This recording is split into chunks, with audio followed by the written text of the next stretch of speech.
think is the craziest thing that you've seen so far in Italy, or something that maybe scares you a little bit? The craziest thing is that when they gave the news that they were going to shut down almost everything, a lot of people from Milan took a train all the trains in the middle of the night to go back to their homes in South Italy. And so they brought the virus down South Italy. So now the big crisis is in the north, but soon will be in the south. Hello and welcome to the Empathy Podcast. This podcast seeks to explore the minds of those who not only understand or experience empathy, but of those who wish to take action, build and practice empathetic behavior through conscious decision and responsible lifestyle choices. So if that sounds like something you might be interested in, this podcast might be just for you. So sit back, relax, and use what you were born with, empathy. We're here with a super special guest that comes to us in a way via video from Italy, which is absolutely amazing because I know it's a very beautiful place, but as we know, there's some challenges going in with Italy that we're going to talk about here in a little bit. But her name is Camille Parmigiani. Did I say that correct? Yes, correct. Yes. Okay. Correct. Awesome. Hello, Kevin. Hello. Hi. So she's a vegan influencer and consultant and a content creator and a food writer. So she's doing a lot of amazing things, and I'm so excited for everyone to get a chance to meet her and get to know her. But first of all, before we get into the podcast, we have our quick vegan questions to start the day. So question number one, what is the biggest myth about veganism? What's the biggest myth that you hear all the time that just like, that's not true? So probably the biggest myth is that vegans are all like sad, depressed people, pale people, not healthy, without muscles. I think that's the main wrong myth around veganism, and I think that reality is totally the opposite, and that there are many sportsmen now, many wonderful celebrities, and this is a very extraordinary, happy, and healthy world. So I think that's together with the protein fails myth, this is the other wrong idea that people have around veganism. Yeah, it's so true. And it's funny when people say the opposite, you know what I mean? Like, let's say there is a vegan that breaks all those stereotypes. Let's say they're really strong, they look like they're in great shape, then they're just like, oh, you're using steroids. And it's like, really? So there's always an excuse, you know what I mean? And Well, I feel like those kind of myths or excuses, they're not real. They don't really think that. They just kind of want to sidestep the topic, you know what I mean? So it's just easy for them to put a reason why they can't do something or they won't do something, because they know deep down inside that they're not even willing to try, you know what I mean? And so I think that's a common one, you know, that not willing, there's if someone has no reason to change, sometimes they're not likely if they don't have a good reason. Yeah. They like to put us in that corner, thinking that we are that way, but they are so wrong. And I think that in the last 2 years, things have been changing so quickly that they are realizing how wrong they are. Yeah, it's almost like that may be a myth in the past, but that's kind of like being squashed, like it's being debunked. Yeah. Right. Yeah. All right, cool. So next question I want to ask you is, explain to me the current state of Italy and the coronavirus. Like, what's going on over there? You're in the heat of it. You're in the battle, like the battle zone. What's happening? Yeah, well, you know, Kevin, I'm talking to you from Brescia, which is one of the major towns in northern Italy that are, struggling against this virus. And I'm talking to you from the lockdown in my house. I'm not allowed to go out if not for work, for business, or to go to the grocery shop. I need to have also like a form filled because if the police stops me, I need to to have a reason to be out of my place. And this is kind of scaring. But at the same time, I totally understand all these strict measures because the situation here is really, hospitals are crowded at the moment. The situation is really awful and scaring. But at the same time, I'm really proud of my country because we are trying our best to keep the spirit high. You've probably seen all these videos of Italians singing on the balconies during this this time. A lot of people is going to give his blood to the hospital because we run out of blood. Um, there are many money fundraising. All the VIP in Italy, all the wealthy people is giving a lot of money to help the hospitals. So we are 2 weeks behind where Italy is. In 2 weeks, the US is going to be in the same state as you. They're already locking down San Francisco, right? As the time that we're recording this, right? Is Los Angeles next? absolutely. I'm in San Diego. Is San Diego next? So then the question is, if we are next and you are locked down for 3 weeks, do you have enough food? So that's just a valid question, right? Yeah, As far as like yeah, just, is it for enough? sure. This virus is quick because in some way it's not that lethal. So its danger is that it's very quick and you can have a lot of people in the same time with the virus. And so that's the big problem. It's going to be a problem for the hospitals to take care of all these sick people. Maybe I also have it and I don't even know. Maybe I don't even have symptoms. Maybe I did it and I don't even know because I'm healthy. But if you have a former sort kind of disease or whatever, you're weak and you are in real danger. That's the big point of this virus, and it's quick. It's very Yeah, quick. But yeah, for sure. if people is going to follow the rules, so stay 1 meter far, don't go in crowded places, wash the hands very careful, don't touch stuff, things can be controlled, I think. And Yeah, especially one of the major thing is not to be afraid of it, because fear is a big enemy for our immune system. yeah. What do you think is the craziest thing that you've seen so far in Italy, or something that maybe scares you a little bit? The craziest thing is that when they gave the news that they were going to shut down almost everything, a lot of people from Milan took a train all the trains in the middle of the night to go back to their homes in South Italy. And so they brought the virus down South Italy. So now the big crisis is in the north, but soon will be in the south, where also the healthy system, the sanitary system is not at the level of the north of Italy. So it's going to be even more dangerous. So why these people acted like that has been scary to see all the people running, catching last minute train, crazy. So this is really scary situation, and the fact that they act without thinking to their relatives, their families. Yeah, 100%. All right, so So my next question is eating meat the cause of some of these deadly viruses that we're seeing, like Ebola and SARS and MERS, and now the COVID-19 coronavirus? Is eating meat or eating animals really the cause of a lot of this? And if we stop, like, could we prevent some of these things?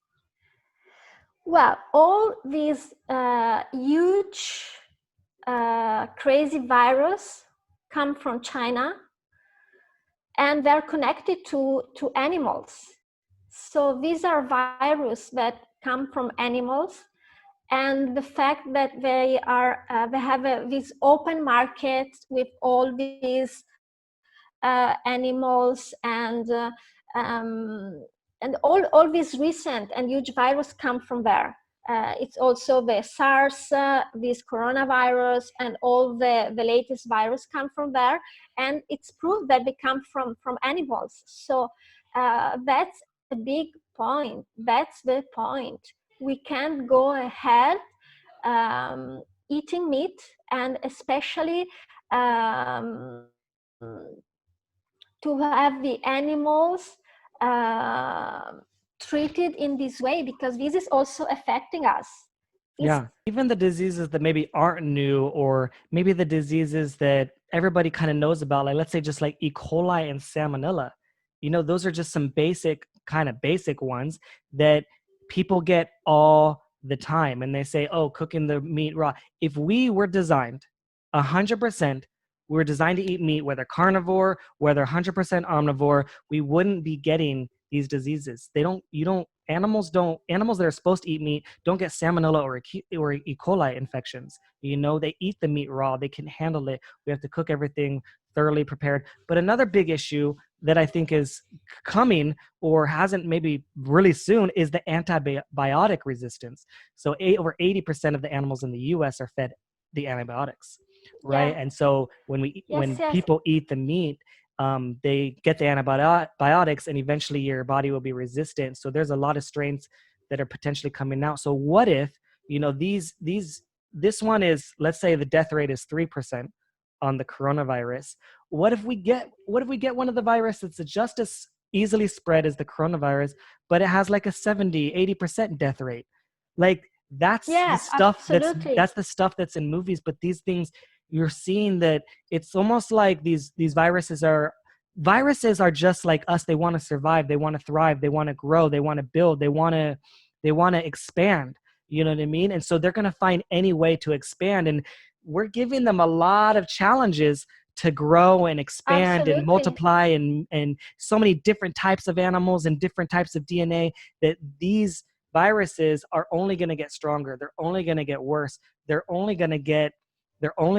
antibiotic resistant is only going to get worse. Like, now's the time to stop eating animals. If you're on the fence or you've been thinking about it, not for you, but for anyone listening, now's the time to do the research and say, why shouldn't I eat animals? Look for the reasons why you shouldn't, not for the reasons why you should, because the reasons why you shouldn't far outweigh the reasons why you should, because we don't have to. There are so many reasons not to eat meat. So disease of the virus is one reason. Then is that our digestive system isn't done to digest meat. It takes 72 hours for a human to totally make everything out if you have eaten meat. Then, and that's if you have a healthy digestive system. Really quick, that's if you're healthy. It could be longer if you have a little bit of blockage, constipation, or some internal intestinal issues. You're right. That's if you're healthy. If you're not healthy, it could be longer, sometimes a week. Imagine a piece of meat that isn't properly digested sitting on the counter. It's going to get really moldy and lots of bacteria, viruses. Yeah. And also one other thing that really impressed me is that when you eat meat, you eat also the fear that the animal felt when it has been killed. The hormones. So also from a spiritual sense of, from a spiritual point of view, you're eating the fear. You're feeding yourself with fear, and that's so horrible if you think about it. I don't know. They've shown that hormone that the animals release while they're eating, while they're dying, that helps to manifest disease as well. Is all those fear hormones, the cortisol and everything pumping through their bodies. That's like a distress, that's supposed to, save their life, but there's no saving their life, at that time. It's horrible. It's horrifying. Yeah. And to that me, gets it's everywhere. horrifying. Yeah, it's crazy. So thank you so much for the quick vegan questions. Thank you for sharing the status of Italy and the coronavirus. I know that's a really big topic right now. Anyone that's listening, this is being recorded as of Tuesday, March 17th. So if anything has changed since then, you know what I mean? This is when it's recorded. So now I want to get you a chance to share a little bit about you. So share a little bit about you. Yeah, with pleasure. So as you said, my name is Camille. I'm from Italy. And I'm vegetarian since I was 17 years old because, you know, I always had this sensitiveness towards the weakest and animals in particular. And also when I was a kid, I tell you this small story. I was at the supermarket with my mom and I saw roast chicken, you know, in the fridge, and I was like crying and touching them because I was crying. I didn't understand as a kid how it was possible to have all those dead animals in the fridge. To me, nobody teach that to me. It was just my sensitiveness and my idea. And then but you know, I come from a traditional Italian family, so I was compelled to eat meat. But when I was 17, I was like, I can't do this no more. So I stopped, and let's say around 4 years ago, I decided to become 100% vegan. It took a while to me because I've always been a cheese fan, and so I was like afraid not to eat pizza margherita anymore. So, but at the very end, if I knew it was so easy, I would have done it before. And I've been working in the hotel business for, let's say, around 17 years. And that's why at a certain point I've decided to apply all this passion I have for the vegan food and the hospitality business. So I try to help restaurants and hotels to put vegan options in their menu, because as you know, there is still a lot to do about this, because some are trying, but the result is it's not that good yet.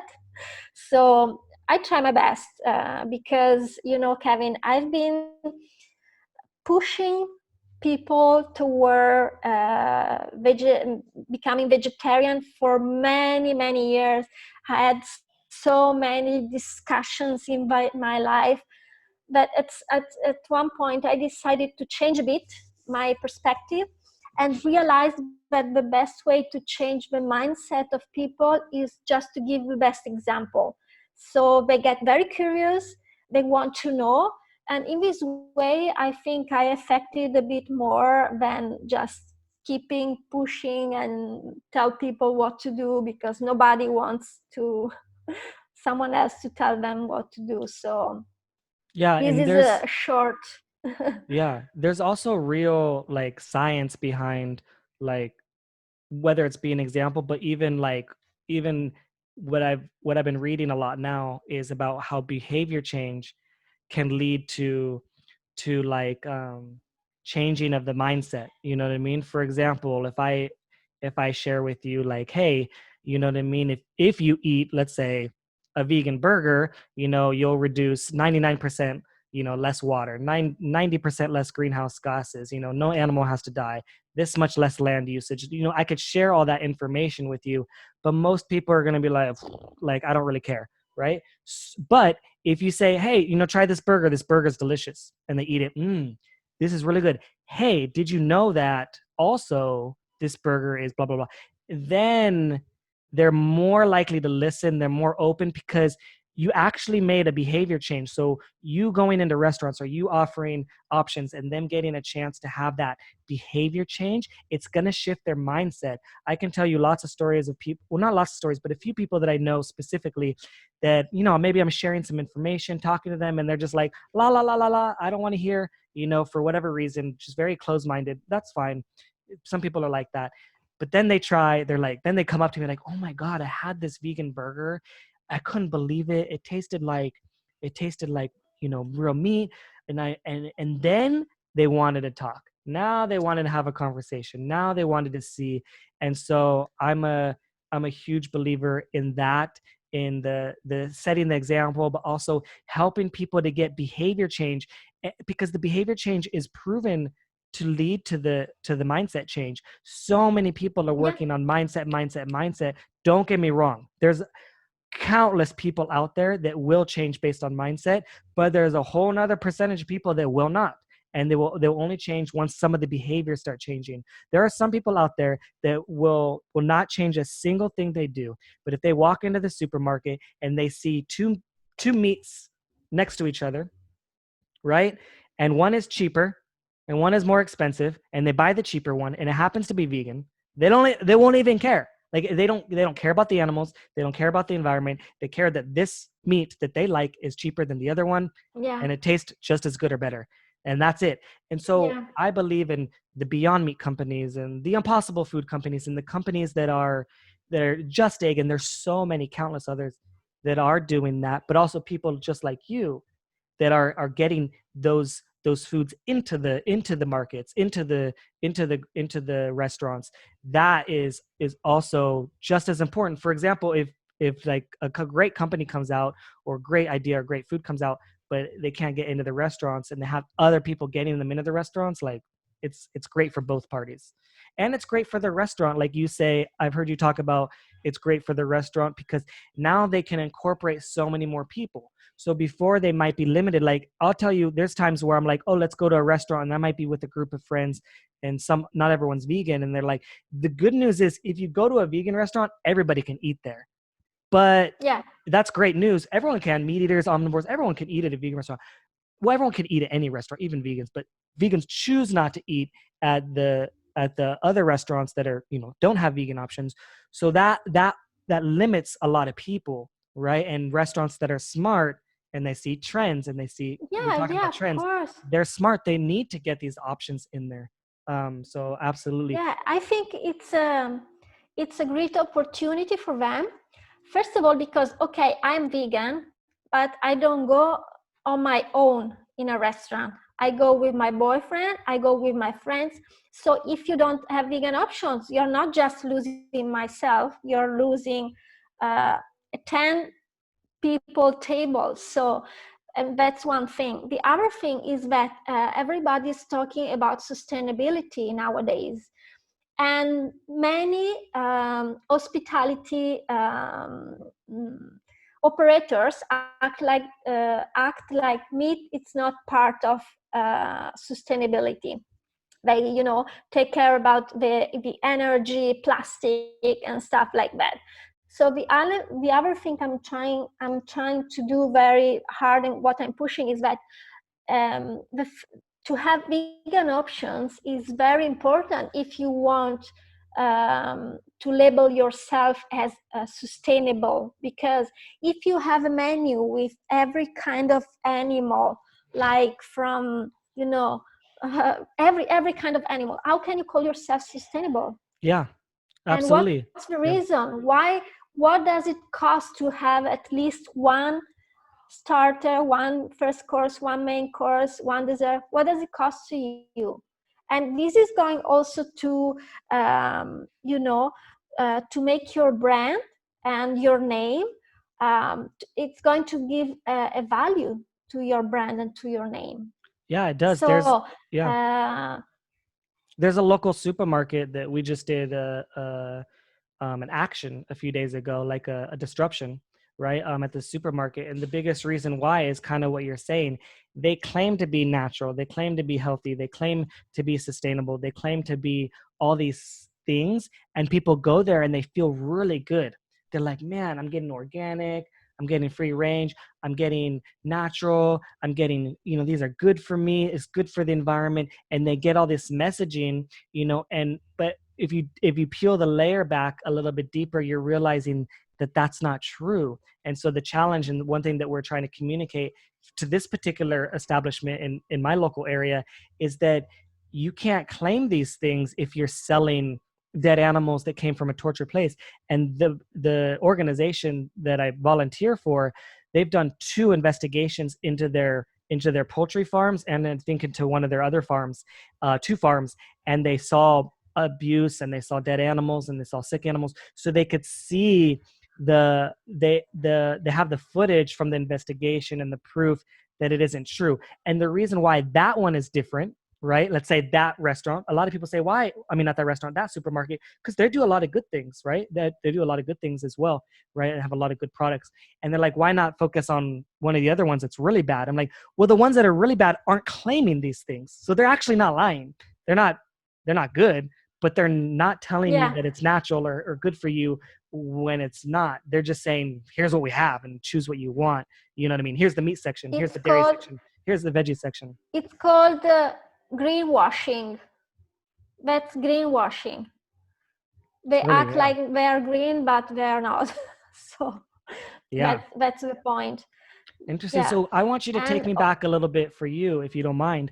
yes, Can you share a little bit yeah, more sure. details of like why did you decide to give up animal products? You know, I know Italy, like you said briefly, you got the food, you got the traditions. I mean, you got, you know, the pizza and the pasta and the lasagna and all Yeah, the things that we know for Italian food, you know, worldwide, and everyone loves Italian food.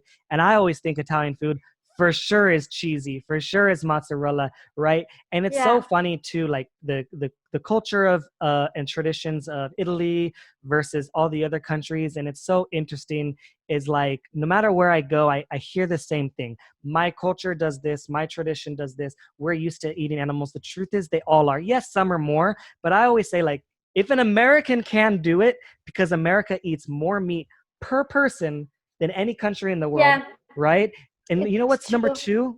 2? Kuwait is number 2, which is kind of crazy. Oh, really? I lived there for 2 years. They're the second most, like, per person, the most kilograms of meat per person, like something like, and it's like very close. It's like 270 kilograms per person versus like 268. You know what I mean? Is number 2. I don't know where Italy is on I that. had no idea. Yeah, I don't know where Italy is on that, but Italy has to be near the top of cheese, which I always say cheese and dairy products are actually more cruel than the meat products, you know, because the longevity that they're suffering for is so much longer, right? Where a typical, let's Yeah, say, beef cow might be a year and a half, you know, of raising, where a typical dairy cow might be 5 or 6 years.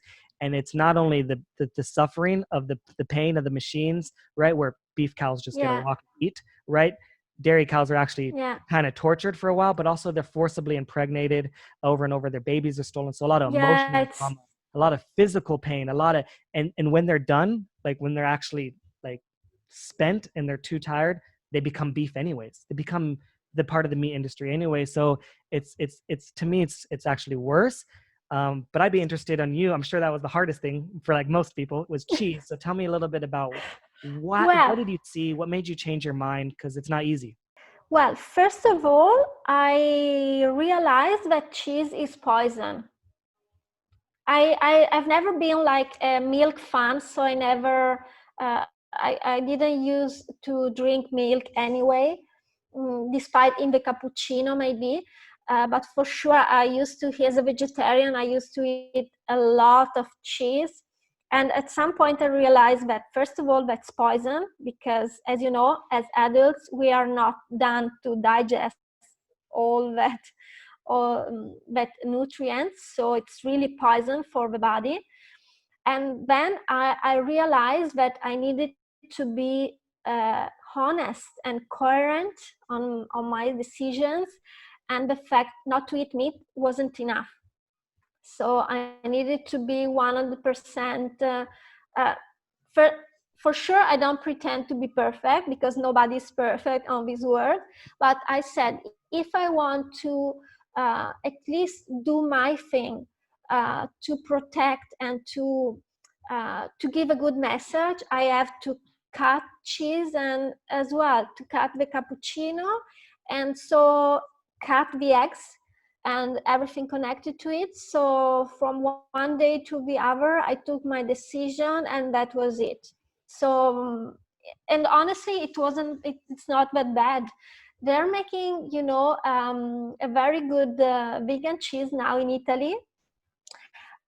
It's done just with 3 ingredients, which are nuts, water and salt. That's no preservatives, no, and that's very good. That's excellent. So when I'm starving for cheese, I eat that one. There is also a very nice pizzeria on the lake close where I live, and they make this beautiful pizza with vegan mozzarella, which is excellent.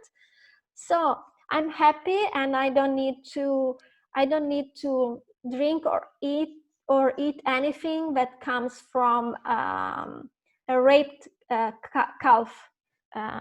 So I feel better with myself. I feel so much better. I'm so happy, and I really hope that people will understand that there's no need, and that's unhealthy too. That's so unhealthy. People have no idea how unhealthy is milk and cheese. And It's cheese poison. is literally the waste product of milk. So there's two major proteins, right? In milk, there's whey protein, which a lot of people are familiar with, and casein protein. Well, the casein protein is the one that's in cheese. And also, Yeah.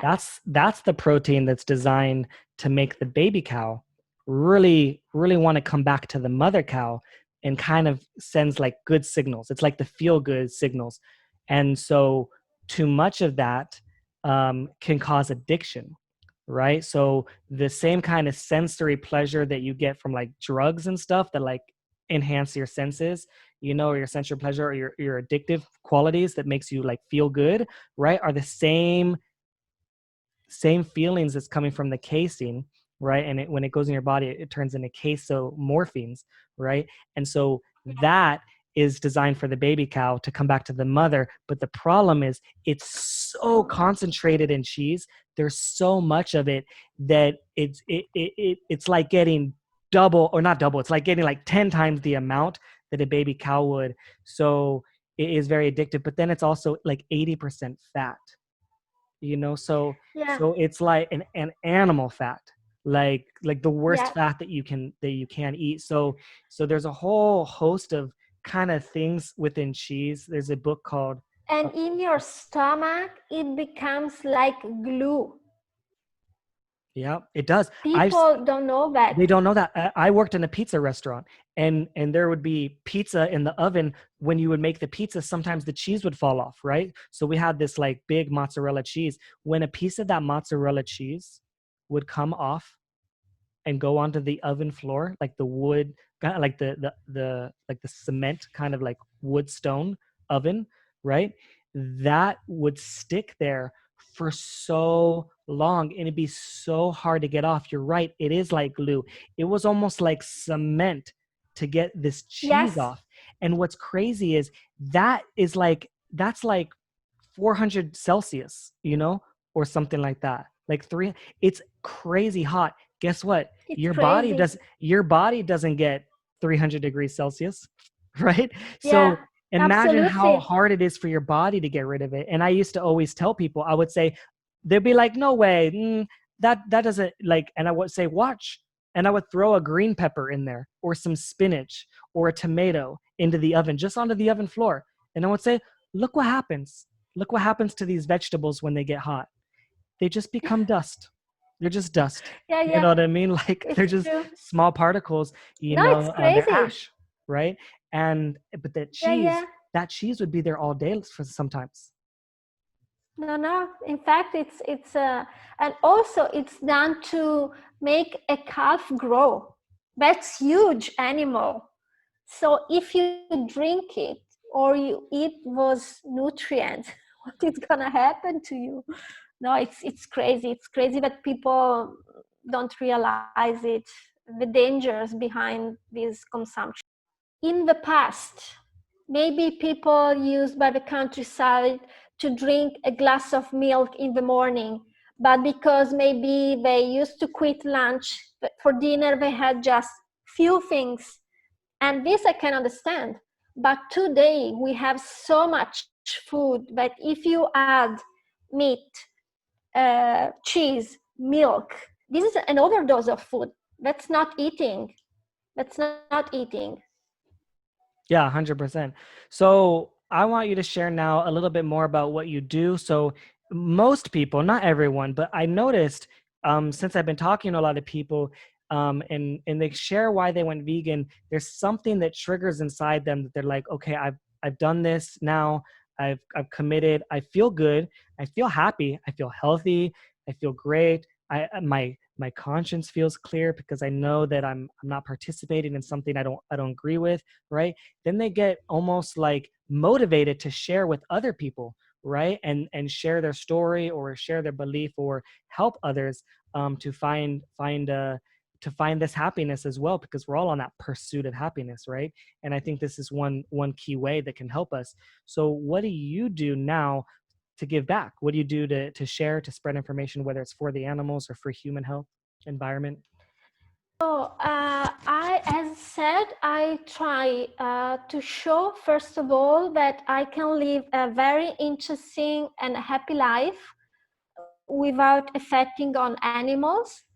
And I do it trying to share the places where I go, to share people that I can have my breakfast, I can have my lunch, my marvelous, wonderful dinner, amazing wines, beautiful locations. And also, I also on my website, Veganset, I also promote designers, vegan designers, because also fashion is a very interesting topic, and a lot of designers are changing. Have been changing in the last year. They banned fur, they banned leather. So the thing is changing also about fashion. So I promote vegan designers. I talk about chefs. I also try to push chefs going to the restaurant and asking for vegan menus. So and the thing is also that my page is, and especially the Instagram account, is followed by many hotelier, restaurant owner, chefs. So the thing is that they see that I go to that famous Michelin star chef, and he's been preparing for me a wonderful meal. So they say, I have to do the same. I can't be less than him. I need to. So it's kind of influencing each other. And the most you post and show, and it's like a chain, a wonderful chain. And that's the thing I daily do, trying to promote veganism on a charming way, let's see. And I also love to write articles. I try my best in describing all these wonderful places and meals, writing articles. And that's my thing. That's my thing. Do you find it now it's a little bit challenging because like you were working with some of the restaurants and now there's a lot of closures and that sort of stuff? Does that slow you down a little Yeah, bit? for sure. Now there's anything I can do, I'm on a stop. But I posted today on my Instagram account the 5 places where I will go as soon as this is ending, and I will do my best as this awful situation will end, in promoting the Italian tourism and Italian restaurants and hotels, because we for sure will need all the world help, because we had really we're having strong damages, because all the cancellations. And so for sure, especially Venice, Venice had the eye water problem 2 months ago, and now this. So I will Like do my Venice, best to help. Venice is like the perfect example of like environmental and like viral like kind of devastation, like that could be easily linked to like eating animals, like the Yeah. sea level rise and all that sort of stuff.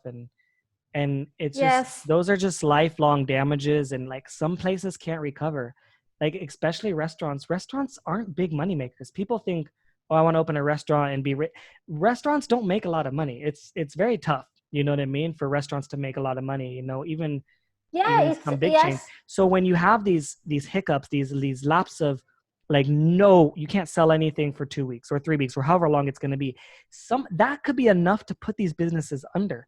There's going to be people that are out of work and out of jobs. Like, the damage is, like, the repercussions of this hasn't even been seen yet, you know, and we don't even know when it'll end, let alone like, okay, now it's time to recover. It's not even time to recover. It's still like the damage is still No, hitting. Yeah.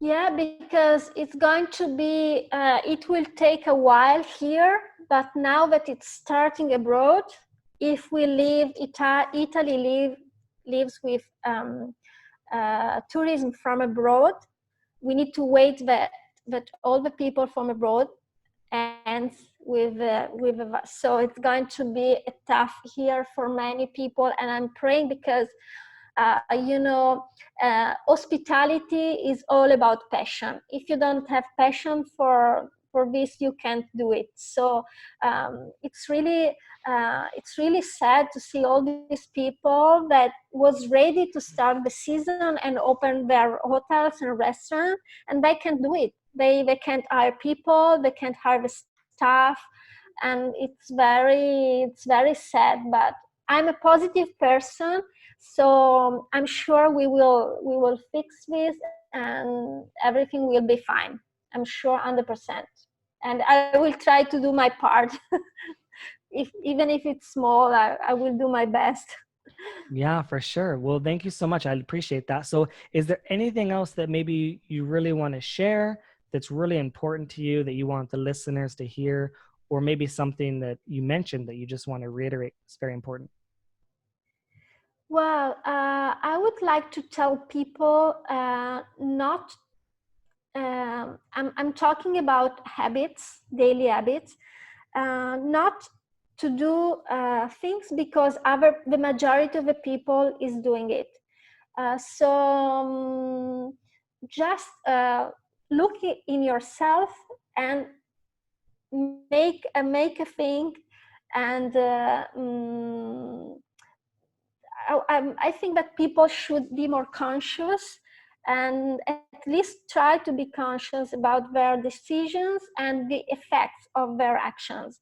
So the thing that every time people go to a supermarket, to a grocery shop, and buy a piece of meat, that's not a piece of plastic, it's meat. It's a piece of an animal. It comes from an animal that have been grown and killed to give a piece of meat. So trying to be would be nice if people would be a bit conscious and more conscious, and not just to make things because everybody else around is doing it. Recommendation, just to feel better, because you can really feel much better if your decision and your daily actions don't affect others, and especially weak the weakness like animals. Yeah, it's no longer a personal choice, like for you, if It it affects is, others, right? And even yeah, with this virus, it's affecting so many people and so many lives that just so unnecessary. We never had to have this, never had needed to happen, yeah. you know, and it could have And ended. also the last thing is that the fact that we think we are the smartest species on the planet, we are the strongest species on the planet. If we really are, we are even more responsible for what's happening on the planet and for the animals that are not able to defend themselves from us. So this make us even more responsible. That's true. Otherwise, it's just cruel. They say with great power comes great responsibility, right? Exactly, And you're right. If exactly. it's where if we have responsibility for, we have to take accountability for all our actions, and it's Yeah, like, okay, everyone makes mistakes and we're gonna make all kinds of mistakes, but why repeat the same ones over and over and over? We learned it, like, now let's try and prevent that one from happening again. You know, it just seems logical, right? I mean, that's what I was always taught. Restaurants, hospitality, right? You make a mistake, it's fine, but let's find a way to stop that one from happening again. Like, that's kind of Yeah. Kind of what, I mean, I was always taught everywhere I worked, right? Is that mistakes were okay, but like, let's stop it now. And prevent it from happening again. Then you look for the root cause. Like, those are just basic things that you learn. Even basic like stuff in school, you learn that stuff, but I don't think we apply it to. We like to treat symptoms. We're good at treating symptoms and not finding the root cause. And we can't even agree on the root cause of so many things, which is even more frustrating. Like, I think the root cause is this. I think it's this. Like, it's pretty crazy.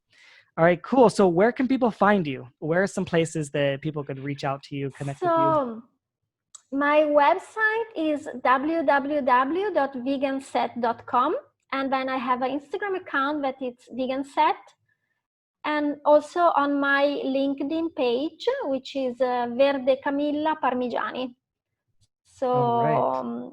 I would Excellent. love to see you, and if all the people who is watching this podcast, I would love to meet them. I'm available to answer to any questions, any recommendation, or whatever. All right, great. Yeah, so thank you so much. I'll be putting those links somewhere in here. And then, like, as always, you guys can hear, this podcast on YouTube, on Stitcher, Spotify, Apple Podcasts, Google Podcasts, pretty much anywhere podcasts are being shown. So those are the places you could find this. Thank you so much for your time. I really appreciate this. I plan to share some of this stuff pretty quick with the light of everything that's going on. And we'll be talking soon. Thank you, Kevin. It was my pleasure to talk to you. Thank you for inviting. Thank you so much. Yes, you're welcome. Thank you so much. Talk to you soon. Thank you guys for listening to the podcast. Please, please, please make sure that you guys share this with anyone that you think will find this interesting. And also make sure that you guys subscribe, because I can see a lot of you guys are listening, but you aren't subscribed. So please subscribe.